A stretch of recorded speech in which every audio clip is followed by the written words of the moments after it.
Here's Johnny. We all know this drawn-out intro as the signal for the king of late-night television, Johnny Carson, to come out on stage. But what about the man who says the intro? You may have missed him, but this man sat right next to Carson during every interview and was even paid a lot of money for that. We're talking about none other than Ed McMahon. Ed McMahon, known for his famous laugh, hid a heavy secret that he tried to keep hidden until he couldn't take it anymore. Ed McMahon was Johnny Carson's sidekick, but he died broke and with no home. How did he end up dying in such a terrible situation? Find out all about his story and more in today's video. Before he became Johnny Carson's sidekick, Ed McMahon was living a completely different life coming from simple beginnings. He was born Edward Leo Peter McMahon, JRB, on March 6, 1923 in Detroit, Michigan. His parents were Eleanor and Edward Leo Peter McMahon Sr. Like him, his father was also an entertainer and worked as a fundraiser.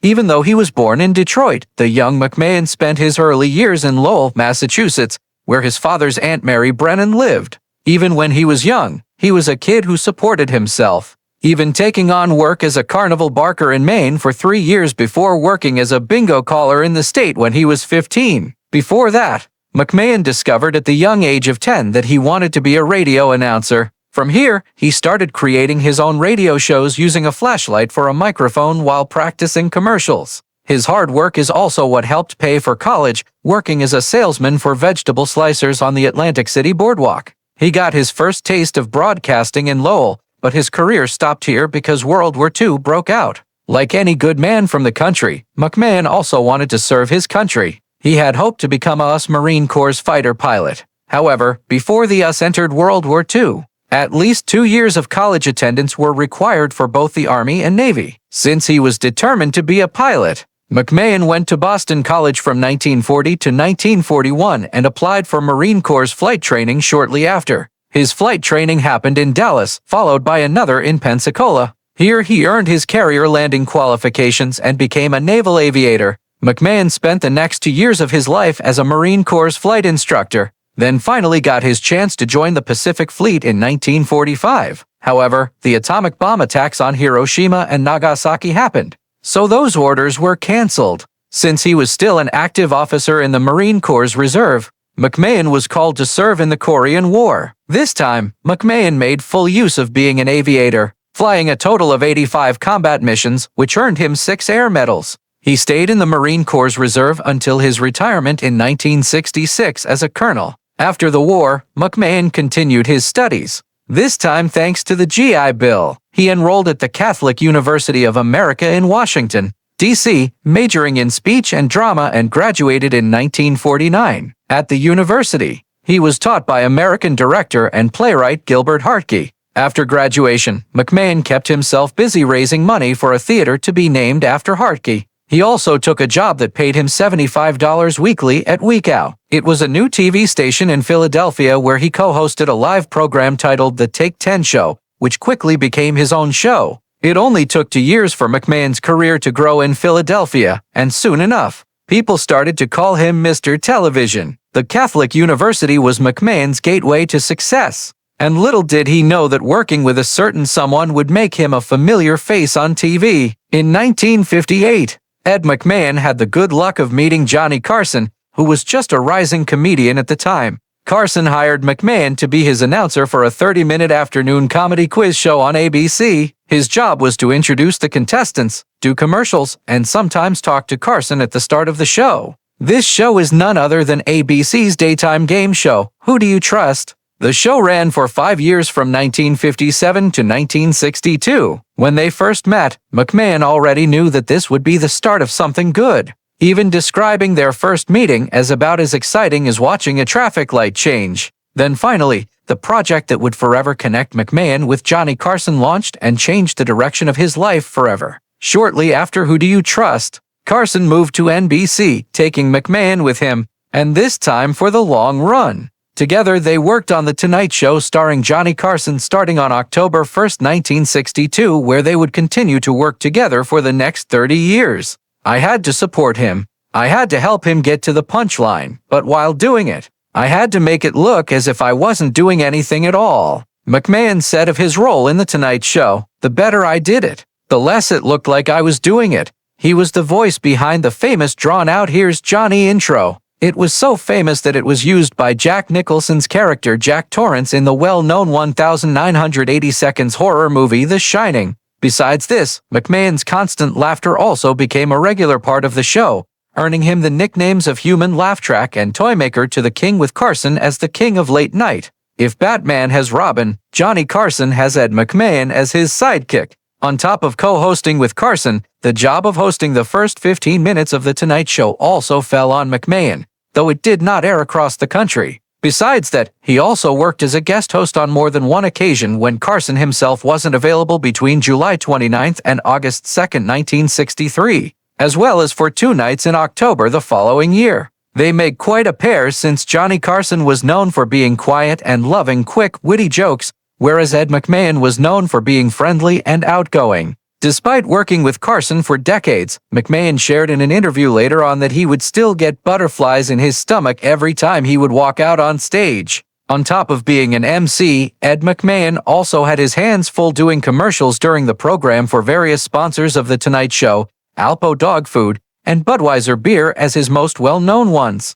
These gigs he also ran on other programs, and between 1970 and 1980, McMahon appeared in various American Family Publishers commercials. Ed McMahon also finally got his own show, hosting the weekly syndicated series Star Search. The project took off in 1983, and it helped launch the careers of many artists, singers, comedians, and even choreographers. He served as its host until the show wrapped up in 1995. In 2003, a CBS revival of the series aired, hosted by Arsenio Hall, and McMahon made a cameo appearance. His work on commercials also paid off big time, because his long relationship with Anheuser-Busch was the reason why people started calling him Mr. Budweiser. His close ties to this respected brewing company allowed him to bring them as one of the largest donors to the Muscular Dystrophy Association, EMDA. The EMDA is a non-profit organization whose goal is to support people living with muscular dystrophy,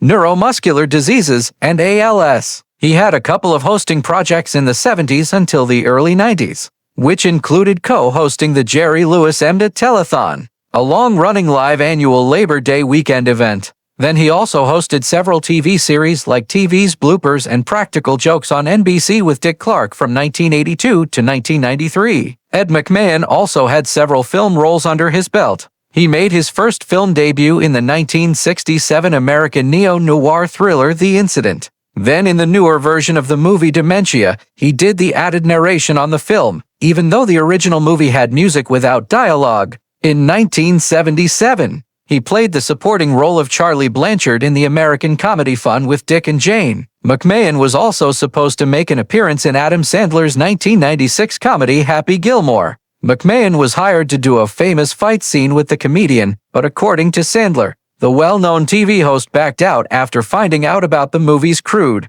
humor. The role ended up going to American media personality Bob Barker. His last film appearance was in an independent romantic comedy movie titled Jelly. He acted alongside Natasha Lyonne, portraying the role of Mr. Closure, besides doing work as a host and in several small roles. Ed McMahon also fulfilled his childhood dream of becoming a radio host. He served as the communicator or host of the Saturday afternoon segment of Monitor from 1965 to 1969. During the early 2000s, McMahon was still active on television. In 2004, he became the announcer of Alf's hit talk show on TV Land. His work also extended to several game shows such as Whodunit, Missing Links, Concentration, and Snap Judgment. McMahon was married 3 times in his life. His first marriage was to Alice Farrell on July 5, 1945. At the time, McMahon was still working as a flight instructor in the Marines when they tied the knot. The couple had 4 children together, namely Claudia, Michael Edward, Linda, and Jeffrey.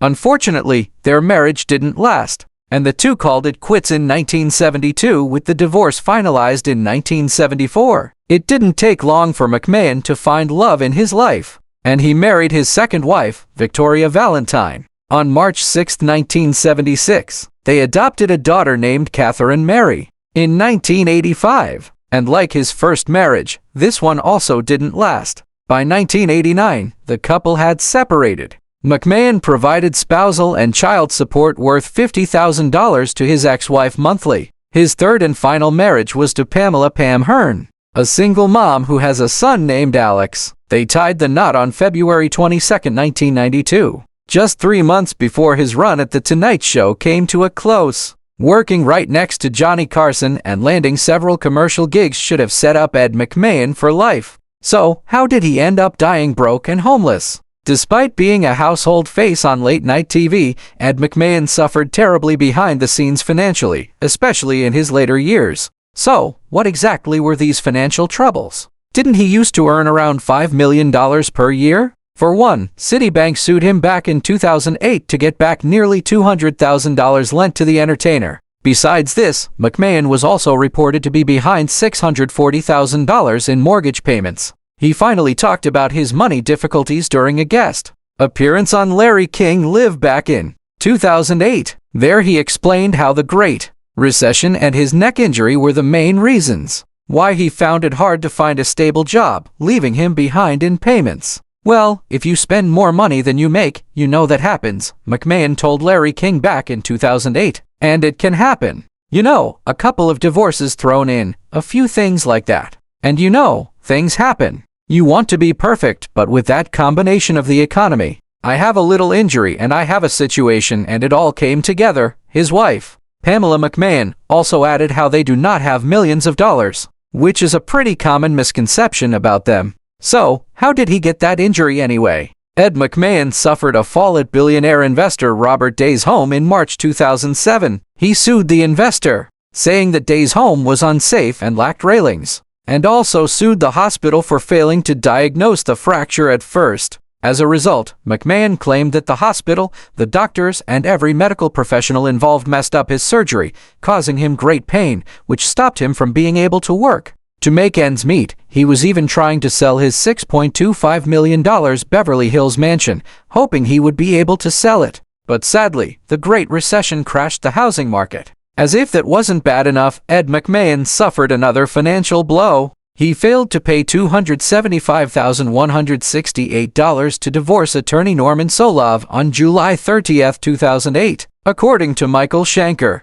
Solov's lawyer, McMahon, and his wife, Pamela, hired Solov to represent his daughter from his first marriage, Linda Schmuger, in a matrimonial matter. That same year, future US President Donald Trump offered to buy McMahon's home and have a lease to The Tonight Show co-host. This was so McMahon wouldn't have to leave his home, and it was also Trump's way of helping the well-known TV legend, saying it would be an honor to do so. Instead of taking up his offer, Ed McMahon chose to sell his home to a private buyer. Unfortunately, the purchase didn't go through, which left him still heavily in debt. He declined to name the buyer, but he clearly said it was not Trump. Speaking of Trump, he offered to purchase McMahon's home for a second time. But according to McMahon's daughter, Claudia, the US president never followed through with either of his public offers to buy the residence. Still, people can't help but wonder how Ed McMahon got himself in such a deep debt. Well, the root cause of it all is because of the entertainer himself, at least according to one of his biographers.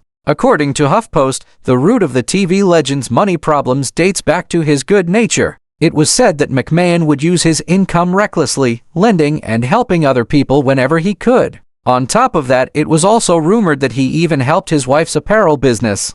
And we all know how that costs a lot. One of the people who helped McMahon write his autobiography, David Fisher, explained the TV person's generous and giving personality. According to him, McMahon is an extremely generous human being to his own detriment. Fisher even went as far as to say that McMahon's income was generously spent on tips. Unfortunately, his goodwill came back to bite him in his later years, given how he had a hard time making a decent income. As if that's not bad enough, his neck injury also hurts a lot, making matters a lot worse than they are. Unfortunately for him, McMahon also didn't have a share of the royalties from The Tonight Show DVDs. So, his choice really boils down to finding decent work. Besides being generous, McMahon's manager also believed that another thing that greatly contributed to his financial problems was his poor financial planning. According to Hollywood.com, McMahon had a major alcohol problem in his earlier years. His manager also said that the TV personality may have made several drunken business decisions which resulted in his debt.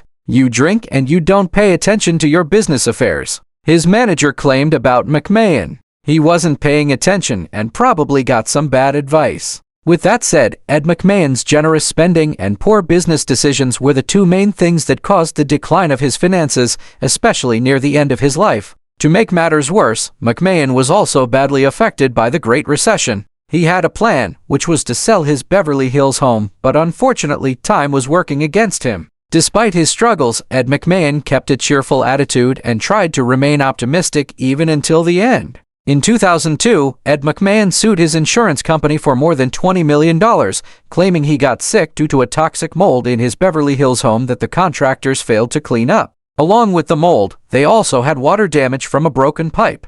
This mold problem not only made McMahon and his wife sick, but also the members of his household staff. The legal battle wrapped up a year later on March 21, 2003, with The Tonight Show co-host awarded $7.2 million from several companies. But even with this amount, McMahon still died in debt. Ed McMahon was still in deep debt when reports came out on February 27, 2009 that the famous personality was admitted to an undisclosed Los Angeles hospital for a month. It was later revealed that this hospital is none other than Ronald Reagan UCLA Medical Center. He was admitted to the intensive care unit for a serious condition, with his publicist sharing that it was due to pneumonia. His publicist also did not confirm or deny whether he was diagnosed with bone cancer back then. He kept a pretty low profile until finally on June 23, 2009, Ed McMahon breathed his last. Shortly after midnight at Ronald Reagan UCLA Medical Center in California at the age of 86, according to his nurse, Julie Kane, he passed peacefully. There was no formal cause of death, but McMahon's publicist attributed it to several health issues he suffered during his final months, including the neck injury from years ago. The night of his death, American TV host, comedian, and writer Conan O'Brien paid tribute to McMahon on The Tonight Show. It is impossible, I think, for anyone to imagine The Tonight Show with Johnny Carson without Ed McMahon. O'Brien said, "Ed's laughed to that show. He created the most iconic shot in broadcasting history. There will never be anything like that again." Ed McMahon also received his own star on the Hollywood Walk of Fame, and he was also posthumously inducted into the Broadcast Pioneers of Philadelphia's Hall of Fame in 2010.